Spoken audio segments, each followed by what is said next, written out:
think it's time to turn this one off. It's off. It's off. All right. Okay. Well, there you go. In business then. This podium wasn't built for short people.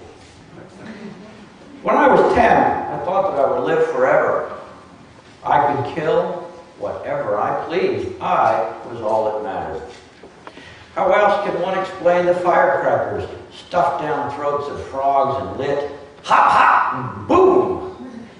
A lot of laughs. Once we found a plump snake sunning itself beside the creek. Sluggish in the early morning chill, it only raised its head and turned two diamond black eyes to see four small boys with sticks. It didn't understand until we started beating on its flanks that we were dangerous, and it was trapped. Our sticks were too light and we too timid to inflict anything but fury. So we started throwing stones. Small gashes ripped that snake's fat, thrashing sides until it finally tired, though it couldn't run and wouldn't die. It only lay there heaving as the stones fell faster, till a miracle of birth, began so strangely, even we were brought up short and stood there for a moment, dumbly watching. Out of those gashes crawled a dozen baby water snakes, a dozen more small wriggling slivers of their mother's flesh. Some were bleeding, some had broken backs and dragged limp tails sideways through the dust. Premature, even the ones uninjured that we carried home and put in jars, all died. But it didn't matter. We had frogs and painted turtles, salamanders, and a praying mantis. Years later, I volunteered for war, still oblivious to what I'd done, or what I was about to do, or why. Don said all this stuff about what my poetry is about, and stuff, but I'm here on Veterans Day, and it seems like it'd be a little weird if I read love poems and poems about trees and stuff if I'm supposed to be here for Veterans Day. So, unfortunately for you, you're just going to get a dose of this really serious, heavy-duty stuff. I did indeed join the Marines when I was 17.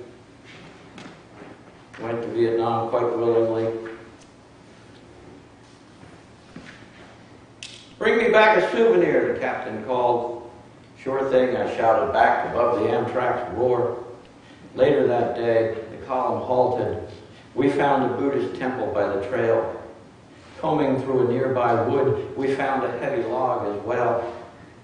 It must have taken more than half an hour, but at last we battered in the concrete walls so badly that the roof collapsed. Before it did, I took two painted vases Buddhists use for burning incense. One vase I kept, and one I offered proudly to the captain. The next step you take may lead you into an ambush. The next step you take may trigger a tripwire. The next step you take may detonate a mine. The next step you take may tear your leg off at the hip. The next step you take may split your belly open. The next step you take may send a sniper's bullet through your brain. The next step you take, the next step you take, the next step, the next step, the next step. Practically impossible to tell civilians from the Viet Cong. Nobody wears uniforms. They all talk the same language, and you couldn't understand them even if they didn't. They take grenades inside their clothes and carry satchel charges in their market baskets. Even their women fight, and young boys and girls. It's practically impossible to tell civilians from the Viet Cong. After a while, you quit trying.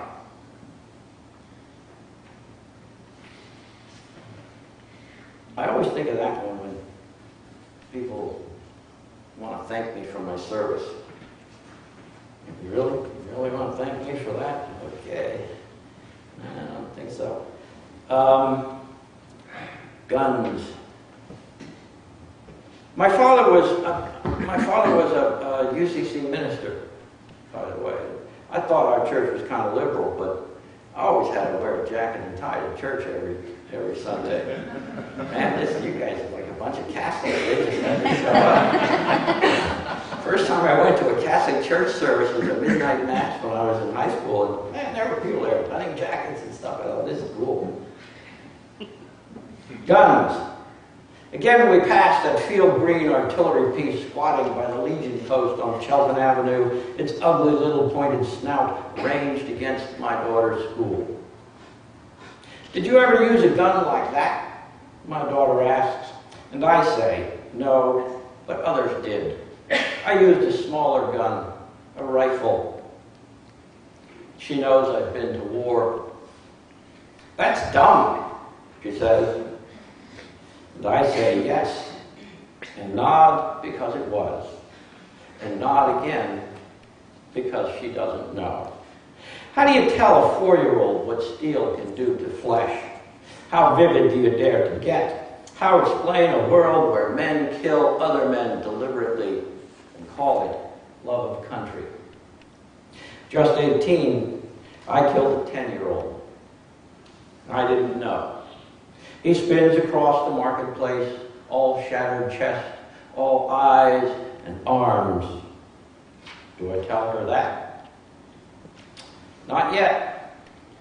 Though one day I will have to tell her, or one day I will have no choice except to tell her, or to send her into the world wide-eyed and ignorant.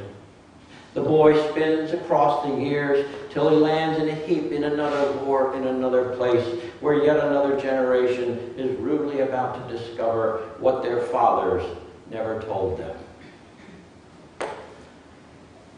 Most of you know, probably all of you know, that Veterans Day didn't used to be Veterans Day. It was originally called Armistice Day, and it was to mark and honor the end of the Great War in Europe. It wasn't the First World War, then you actually have to have a Second World War before you can have a First World War. And some years ago, my wife and I were visiting friends in southern Austria, and they wanted me to see this war memorial that had been built for the Italian dead on the Austrian front during the Great War at a place called Reggio Emilia. What once had been a ramshackle cemetery, dotted with the detritus of battle, barbed wire, battered helmets, trenching tools, broken rifle butts, Mussolini, in his fascist grandiosity, recreated as a pristine staircase of the dead. 22 giant steps, each 140 meters wide, 20 feet deep, and 9 feet high. Rising to the crest of Mount Seabusi, 3 giant crosses crowning all. 21 steps are faced with small brass plates, 1,900 plates per step. Each plate, the name of someone dead. Fabio Bernardi, 3rd Company, 21st Battalion of Bersaglieri. Mario Bettino, 68th Battery, Mule Artillery. Paolo Barbieri. Paolo Primo Reparti de Assalto. Ottavio Cavallo, Sardo Grenadieri, Gruppa Pistoia. Behind each plate, the dead man's bones. Marco Esposito, 83rd Company of Engineers. Alessandro Forni, De Fenteria Bersaglieri. Carlo Selvaggio, Quinto Reggimento de Alpino. Pietro Allegretti, Arma dei Carabinieri. Many plates are incomplete. containing only what could be recovered of the man. Luigi, Fusilier. Trovato, 28th Infantry, Pavia Brigade. The bones and names of 40,000 dead. The 22nd step contains the bones of 60,000 more, whose names were taken with their lives. The hill contains in all 100,187 dead. Across the top of every step, in huge block granite print a dozen times and more, a single word: Presente! Silent roll call of the dead. Presente! Present. We are here. Emilio Morelli, 142nd Infantry, Catanzaro Brigade. Roberto Papalardo, 132nd Infantry Regiment, 29th Division. Vittore Maggio, 3rd Battalion, 58th Infantry. Presente, present, we are here. Young men. Stefano Tagliari, 14th Regiment, 4th Marsigliari Brigade. Gianni Caltabiano, 75th Alpino Division. Umberto Testa, 22nd Arditi. Presente, present. We are here. Young men. Cristiano Martelli, 19th Infantry, Brescia Brigade. Battista Grassello, 48th Regiment, Ferrara Brigade. Claudio Conti, 28th Infantry, Pavia Brigade. Presente, present, we are here. Young men. Raffaello, Firenze Brigade. Leonardo, Navarra Lancers. Gino, 52nd Alpine Infantry Division. Presente, present, we are here. If you stand at the base of the steps looking up, the steps are so arranged that all you see is the single word, Presente, rising out of the stone, over again and over and over again, marching up to the heavens, mocking the Duce's own design, mocking the millions who come to worship here, mocking the empty promise of salvation, whispering, murmuring, muttering. Presente, present, we are here. I'm not sure Mussolini expected I would have the reaction I did. I found it quite overwhelming. We never seem to run out of wars, I guess because our fathers keep on telling us things. Some of you may be old enough to remember a little war we fought in the Caribbean, invading the island of Grenada, where the combined military might of the United States Army and Marine Corps, and Navy and Air Force defeated a military force the size and firepower of the Providence, Rhode Island Police Department. I wrote a poem for that occasion. It's called The Invasion of Grenada. I didn't want a monument, not even one as sober as that vast black wall of broken lives. I didn't want a postage stamp. I didn't want a road beside the Delaware River with a sign proclaiming Vietnam Veterans Memorial Highway. What I wanted was a simple recognition of the limits of our power as a nation to inflict our will on others. What I wanted was an understanding that the world is neither black and white nor ours. What I wanted was an end to monuments, which I haven't gotten yet. In fact, driving up here, I heard on NPR that the president would be participating in a ceremony today at the World War II memorial down there in Washington, and then he would scoot over to the Tomb of the Unknown Soldier and lay a wreath there, and there was going to be one at the Vietnam War Memorial. And, this is actually a poet none of you have ever heard of, except for my wife. A man named Samuel Axler, who lived in my neighborhood. I met him a few times in the 1990s. He told me that he was a World War II veteran. He wrote poetry, and I thought, oh crap, this guy's going to ask me to read his poetry, and it gets so boring reading people's poetry. It's mostly just junk, and you have to be. But I didn't bite, and he didn't insist, and only after he died did his partner say, I've got these poems, do you want to look at them? And man, did I ever kick myself in the ass for not getting to know Sam before he died. He was fought in Europe, drafted in 1942 as a young man. This is a poem called First Casualties. The mortar shell bursts in the forest. Pieces of shrapnel go flying, edges slicing like scissors cutting fabric for a boy's shirt. The surgeon bends over the arm, ready to amputate, but the arm resists. Smashed, bent, fingers curled. It returns to the squad. Holds a baton, leads 100 voices in ode to joy. The young soldiers lie on the ground like scattered sacks of grain. Someone is shouting, "Medic! Medic!"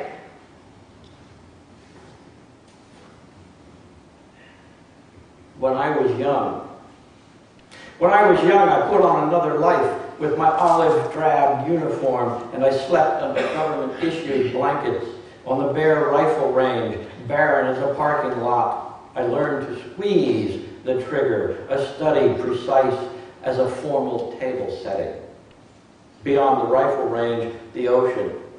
Beyond the ocean, another continent where cannon fire grumbled like an advancing giant striding the mountains. Sunrise tugged at young men who slept with rifles and dreamed of home. At night, the moon searched the rubble of cities. I arrived on an ocean liner, free passage, as though I had won a prize, like the prize in a Cracker Jack box when I was a boy. I'd lost the girl I loved, and the sun paused over the concentration camps, and the dead bodies behind the barbed wire fence, like chess pieces, toppled. Swept from the board, shipped back from the Elbe River, I slept again under government-issue blankets. My sleep was blank like a movie screen before the show comes on, and dreams did not return until much later. Backpacking ammunition. Squeezed against the building's red brick wall, back bent, bearing a box of caliber 30 cartridges, box heavy as my own skinny body, pressing myself flat as a notebook page into red brick. I see a medic stooped over one of our wounded boys, then a vast silence, like a spot of blood spreading on a white bandage, overtakes the world. It's 60 years later. No bodies there. Our boys were wounded. They were lying in the street. One more of Sam's bad dreams. I keep dreaming that I'm back in combat. The dead are like black rocks, small boulders. They lie strewn all around me, all over the countryside, in the fields, in the Normandy orchards. I've been called back to war, to the cold that walks through the bones. My consciousness narrowed to a pinpoint in a universe that is nothing but death. I've returned to marches, to mess halls, to my young life shrunken like a fallen crabapple, and I see my friends receding, crying out to me, their voices thinning, growing transparent, crying that they don't understand, their arms outstretched, vanishing back in time, calling out that our lives exist like a war, like black rocks, that our lives are stones, that there is no peace, that we died with the dead whom we loved a long time ago. I wonder if the folks down there with the president today are going to get to that part of the war. I rather doubt it. Couple more here.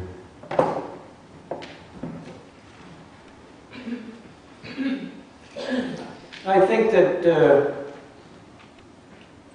what's in here is self-explanatory. Utes were the green uniform, our work uniform, utility we called it. Tam Key, the place in Vietnam. Bobby is the man that I'm talking to. He's the you. Called Song for Little Bobby and Me. The day you flew to Tam Key, I was green with envy. Not that lifeless, washed-out green of sun-bleached, dusty jungle youth. I was rice shoot green, teenage green. This wasn't going to be just one more chicken-scratch guerrilla fight. Farmers, women, booby traps, and snipers. Dead Marines. Not a Viet Cong in sight. This was hardcore NVA, a regiment at least. But someone had to stay behind. Man the bunker, plot artillery. I have friends who wonder why I can't just let the past lie where it lies. Why I'm still so angry. As if there's something wrong with me. As if the life you might have lived were just a fiction, just a dream. As if those California dawns were just as promising without you. As if the rest of us can get along just as well without you. Since you've been gone, they've taken boys like you and me and killed them in Grenada, Lebanon, the Persian Gulf, and Panama, Somalia, Afghanistan, Iraq. And yet I'm told I'm living in the past. Maybe that's the trouble. We're a nation with no sense of history. No sense at all. I still have that photo of you standing by the bunker door, smiling shyly, rifle, helmet, cigarette, green uniform. You hadn't been there long enough to fade. Somewhere in an album I don't have to look at anymore. I already know. You just keep getting younger. In the middle of this poem, my daughter woke up crying. I lay down beside her, softly singing. Soon she drifted back to sleep. But I kept singing anyway. I wanted you to hear.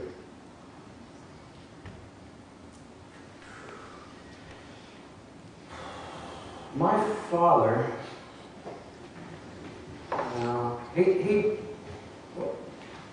oh hell, I'll just read the poem. Excuse me.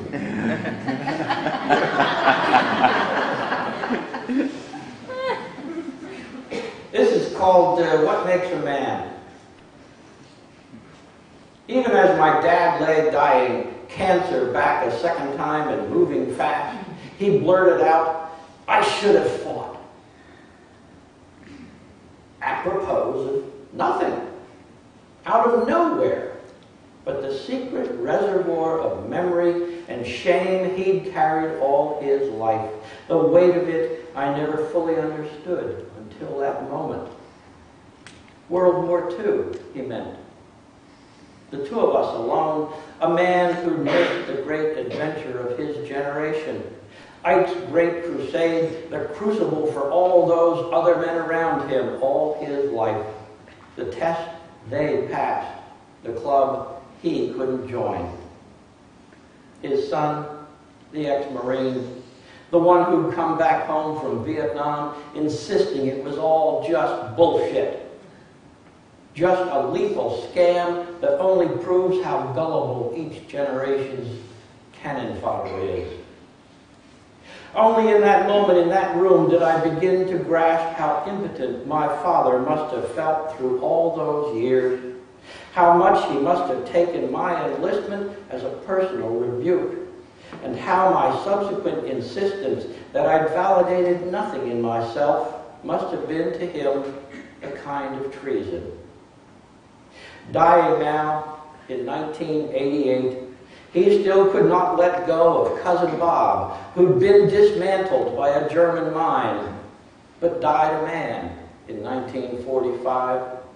Not like this, wasted, helpless, haunted by the shades of what he thought he was and what he wished he'd been.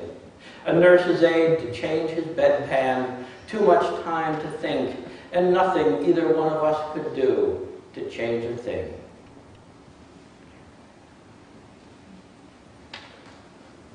What am I doing? Is it time for you to do the I told him to stand up and cough real loudly when I overrun my time. This is the title of The Body Beneath the Table. It's actually, well, I wrote this poem almost exactly to the day, 40 years after I came upon this scene. Just stuck up there for 40 years. The bodies beneath the table have been lying there for days, long enough to obliterate their faces, the nature of their wounds, or maybe whatever killed them ruined their faces too. Impossible now to tell. Only the putrefying bodies, bloated like Macy's parade balloons. Only unrecognizable lumps on shoulders where heads should be. The two of them seemed to be a couple. Husband and wife, lovers perhaps, maybe brother and sister, who could tell? But they pulled the table into a corner away from the windows, their only protection against the fighting raging around them, crawled beneath it. The table, I mean, half sitting, bent at the waist, close together, terrified, almost certainly terrified, nothing but noise, only each other, any moment their last. All these years I've wondered how they died. Who were they? Who remembers?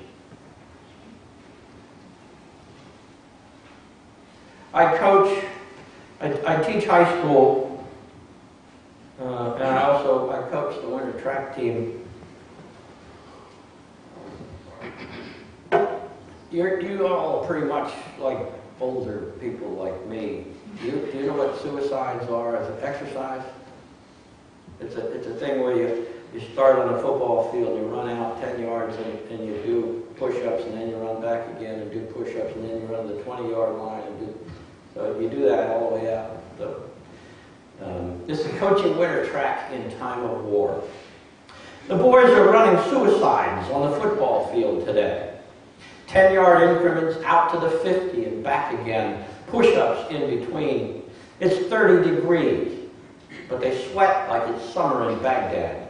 Curse like soldiers, swear to God they'll see you burn in hell. You could fall in love with boys like these. So earnest, so eager, so ready to do whatever you ask, so full of themselves and the world. How do you tell them it's not that simple? How do you tell them, question it all? Question everything, even a coach, even a president. How do you tell them? Ask the young dead soldiers coming home each night in aluminum boxes none of us is allowed to see. You tell the boys good work and call it a day. Stand alone in fading light while memory's phantoms circle the track like weary athletes running a race without a finish line. Something that Don said made me decide I would conclude with this poem. See if you can pick up what it was that triggered it. This is called Manning the Walls. Actually, I do write love poems and stuff. I've got poems about trees and things. This is Manning the Walls. The day the towers came down, goggle-eyed, we stared in disbelief at death. For once so close to home, we couldn't hide our terror in the rubble of Manhattan. Complacency turned upside down and strewn across a Pennsylvania field in burning pieces. Even Mars, our god of war, in flames. Who'd have thought it possible? What next? Overnight, the world had changed forever. All bets off, all the rules suspended, and the urgency to save our way of life from lethal challenges so sinister. We need the stars and stripes in every classroom, and the FBI needs secret access to the records of the books we're reading. Dostoevsky, Danielle Steele. You never know what might be useful to a terrorist.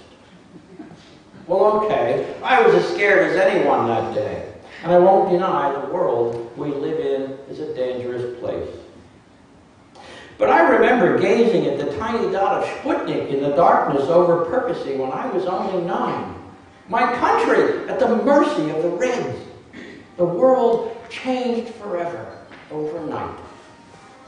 I learned to duck and cover at my school in Mrs. Vera's room at 3rd Street School. I learned to recognize the yellow signs on public buildings reassuring us of shelter from the Russians' atom bombs. I learned we had a missile gap, a fail-safe point, a hotline to the Kremlin. That's how I grew up.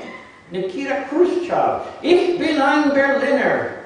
Armageddon, always just a missile strike away. One hell of a lot of good the basement of the Bucks County Bank and Trust would do against a thermonuclear warhead. But anyone who tried to point this out was either nuts, naive, or communist. Most of us got lucky in the Cold War, provided we ignore Korea, Vietnam, the brushfire wars our proxies fought around the globe for 40 years, the millions dead and maimed and dispossessed.